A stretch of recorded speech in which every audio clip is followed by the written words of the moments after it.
Nimesh, what are you making of today's session? Well, Friday and markets are under pressure. Flows? Kind of Friday factor as well, but I guess for second day running, the markets are under pressure. Well, yesterday there was a clarity that the selling was, the pressure was led by FI selling. Today, it's difficult to say because there is a FTSE rebalancing, there is sensex rebalancing. So those flows will also have an impact on the institutional data. So, but still looks like, looking at the screen, look at the way large caps have fallen. Looks like there will be a bias towards negative from the FIs as well. So that's overall feedback. But I guess the most important level to watch on a technical level is 18,300. We're trying to struggle around those levels. I think bulls will try to defend that particular level. If that's taken out, maybe another 200 points can swiftly go on the downside. That's the overall feedback from the technical guys.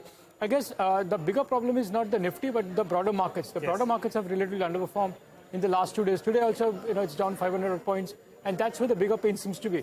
And it looks like it's more of profit booking in the sectors which have done well.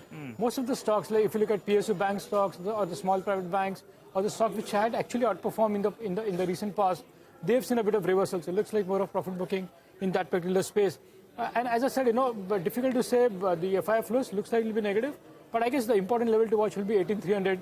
I think that's what bulls will try to defend in today's trade. Okay, all right. So that's about market setup. But Nimesh, always get us some exciting stocks. What are you picking up this time around? So a lot of interesting names today. The first stock on my list today is Suryodaya Small Finance Bank. There is a large block, almost 5% equity changing hands. And since then, there is a big uptick as well in that particular stock. I believe the promoter entity was seller in today's block, so the disclosure will be important.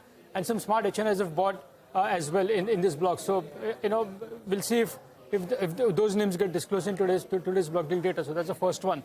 The second stock is JMM Fodler. This is an interesting one. A big block.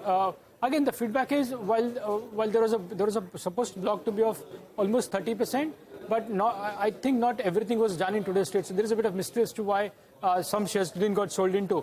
But in terms of important clarification, I believe the Indian promoters, which is the Patel family, they participate on the buy side. So they've bought in today's block.